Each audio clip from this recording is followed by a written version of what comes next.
जब अयोध्या में शासन करते हुए बहुत समय बीत गया, तब एक दिन रामचंद्र जी सीता के गर्भवती होने का समाचार पाकर अत्यंत प्रसन्न हुए। वे सीता से बोले, विदेह नंदिनी, अब तुम शीघ्र इक्ष्वाकु वंश को पुत्र रत्न प्रदान करोगी। इस समय तुम्हारी क्या इच्छा है, मैं तुम्हारा मनोरथ अवश्य पूर्ण करूंगा। तुम निसंकोच होकर अपने मन की बात कहो।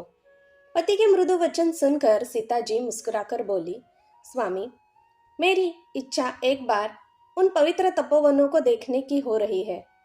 मैं कुछ समय उन महर्षि तपस्वियों के साथ रहना चाहती हूँ, जो कंद मूल फल खाकर गंगा के तट पर तपस्या करते हैं। कम से कम एक रात्रि वहां निवास करके मैं उन्हें उग्र तपस्या करते देखना चाहती हूँ। इस समय यही मेरी अभिलाषा है।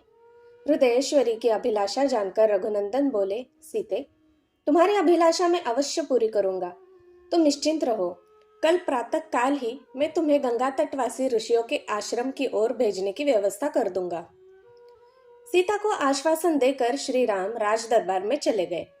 राज दरबार से निवृत्त हो वे अपने मित्रों में बैठकर हास्य विनोद की वार्ता करने लगे।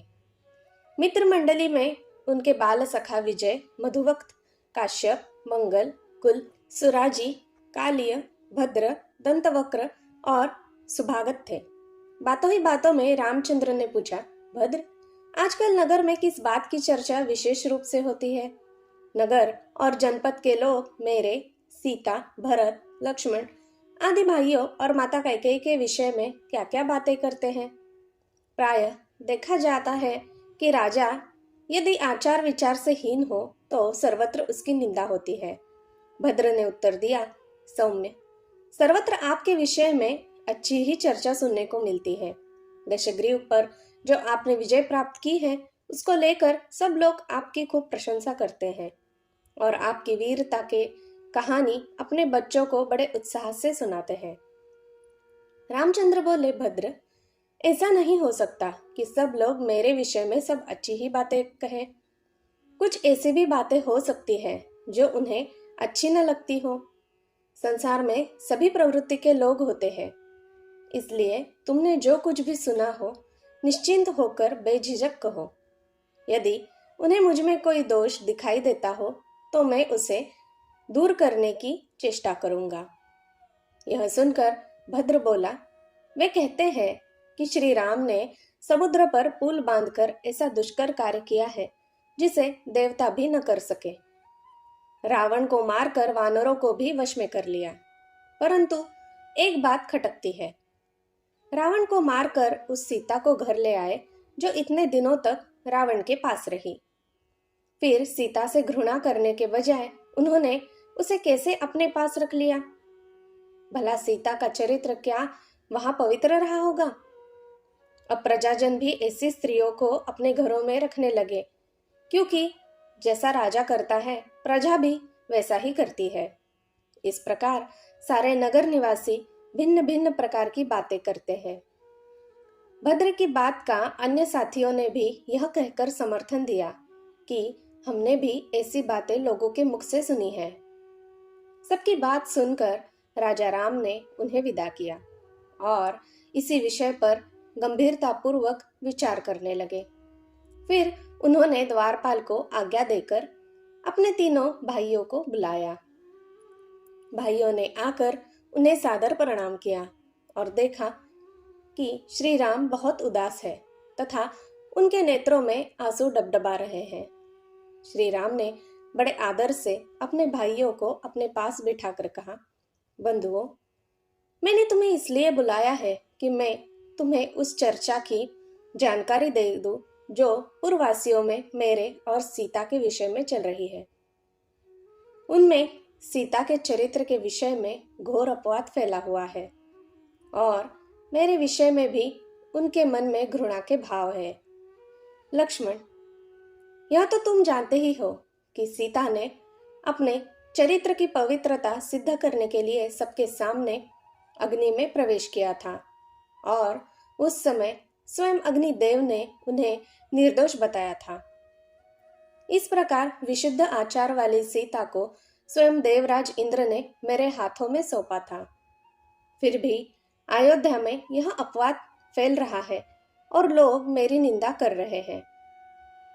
मैं लोक निंदा के भय से अपने प्राणों को और तुम्हें भी त्याग सकता हूँ। फिर सीता का परित्याग करना तो मेरे लिए तनिक भी कठिन नहीं होगा। राम जी ने लक्ष्मण से कहा, लक्ष्मण, कल प्रातः तुम सारथी सुमंत के साथ सीता को ले जाकर राज्य की सीमा से बाहर छोड़ाओ। गंगा के उस पार तमसा के तट पर महर्षि वाल्मीकि का आश्रम है, उसके निकट उन्हें छोड़कर लौट आना। मैं तुम लोगों को अपने चरणों और जीवन की शपथ देता हूँ। मेरे निर्णय के विरुद्ध कोई कुछ मत कहना।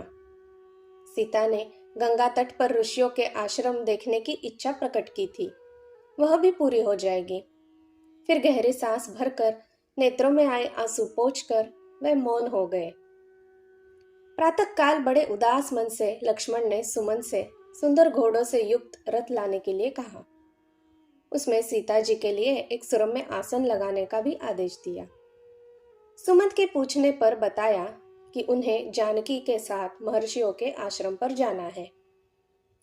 रथ आ जाने पर लक्ष्मण सीता जी के पास जाकर बोले, देवी, आपने महाराज से मुनियों के आश्रम में जाने की अभिलाषा प्रकट की थी, अतएव मैं महाराज की आज्ञा से तैयार होकर आ गया हूँ, ताकि आपको गंगा तट पर ऋषियों के पवित्र आश्रम तक पहुंचा सकूं।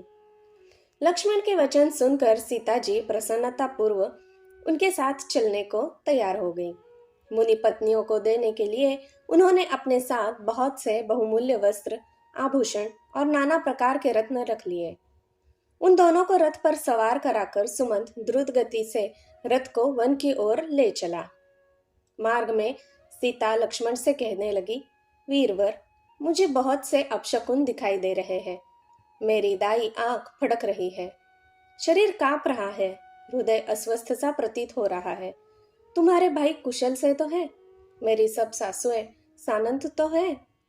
सीता की अधीर वाणी सुनकर लक्ष्मण ने अपने मन की उदासी दबाकर उन्हें धैर्य बंधाया। गोमती के तट पर पहुंचकर एक आश्रम में उन्होंने रात व्यतीत की। दूसरे दिन प्रातः काल वे आगे चले और दोपहर तक गंगा के तट पर जा पहुंचे। गंगा की जलधारा को देखते ही लक्ष्मण के नेत्रों से जलधारा बह चली और वे फूट फूट कर रोने लगे। सीता ने चिंतित होकर उनसे रोने का कारण पूछा। लक्ष्मण ने उनके प्रश्न का कोई उत्तर नहीं दिया और रथ से उतर नौका पर सवार हो सीता सहित गंगा के दूसरे तट पर जा पहुंचे। गंगा के उस तट पर नौका से उतर लक्ष्मण सीता से हाथ जोड़कर बोले, देवी, आज मुझे बड़े भैया ने वह कार्य सौंपा है जिससे सारे लोक में मेरी भारी निंदा होगी। मुझे यह बताते हुए भारी पीड़ा हो रही है कि अयोध्या में आपके लंका प्रवास की बात को लेकर भारी अपवाद फैल गया है। इससे अत्यंत दुखी होकर महाराज राम ने आपका परित्याग कर दिया है और मुझे आपको यहाँ गंगा तट पर छोड़ आने का आदेश दिया है। वैसे यह स्थान सर्वथा निरापद है, क्योंकि यहाँ महायशस्वी ब्रह्मर्षि वाल्मीकि जी का आश्रम है। आप यहाँ उपवास, पारायण आदि करती हुई धार्मिक जीवन व्यतीत करें। लक्ष्मण के ये कठोर वचन सुनकर जनक नंदिनी को ऐसा आघात लगा कि वे मूर्छित होकर पृथ्वी पर गिर पड़ी। फिर चेतना आने पर बोली, लक्ष्मण, क्या विधाता ने मुझे जीवन पर्यंत दुख भोगने के लिए ही उत्पन्न किया है? पहले मुझे राघव से अलग होकर लंका में रहना पड़ा और अब उन्होंने मुझे सदा के लिए त्याग दिया। लक्ष्मण, मेरी समझ में यह नहीं आता कि यदि मुनिजन मुझसे यह पूछेंगे कि तुम्हें श्री राम ने किस अपराध के कारण त्यागा, तो मैं उन्हें क्या उत्तर दूंगी। मेरी सबसे बड़ी विडंबना यह है कि मैं गंगा जी में डूबकर अपने प्राण भी विसर्जन नहीं कर सकती, क्योंकि ऐसा करने से मेरे पति का राजवंश नष्ट हो जाएगा। तुम दुखी क्यों होते हो? तुम तो महाराज की आज्ञा का ही पालन कर रहे हो, जो तुम्हारा कर्तव्य है। जाओ, तुम लौट जाओ और सबसे मेरा सादर प्रणाम कहना। सीता से आज्ञा लेकर अत्यंत दुखी मन से लक्ष्मण मृतप्राय शरीर को ढोते हुए रथ पर बैठे और बैठते ही मूर्छित हो गए। मूर्छा दूर होने पर वे आंसू फिर से बहने लगे। उधर सीता विलाप करती हुई चित्कार करने लगी। दो मुनि कुमारों ने सीता को इस प्रकार विलाप करते देखा तो उन्होंने ब्रह्मर्षि वाल्मीकि के पास जाकर इसका वर्णन किया। यह समाचार सुनकर वाल्मीकि जी सीता जी के पास पहुंचे और बोले, पतिव्रते, मैंने अपने योग बल से जान लिया है कि तुम राजा दशरथ की पुत्र वधु और मिथिलेश की पुत्री हो। मुझे तुम्हारे परित्याग की बात भी मालूम हो चुकी है, इसलिए तुम मेरे आश्रम में चलकर अन्य तपस्विनी नारियों के साथ निश्चिंत होकर निवास करो। वे तुम्हारी यथोचित देखभाल करेंगे। मुनि के वचन सुनकर सीता ने उन्हें श्रद्धापूर्वक प्रणाम किया और महर्षि के आश्रम में आकर रहने लगी। जय श्री राम। धन्यवाद। दोस्तों, मेरी सुनाई कहानियाँ अगर आपको अच्छी लगती हो तो मैं आपसे अनुरोध करती हूँ कि कृपया मेरे इस चैनल को एक लाइक, शेयर और सब्सक्राइब जरूर कीजिएगा। और अगर यह कहानी पसंद आई तो कमेंट करके मुझे बताना ना भूलिएगा। धन्यवाद।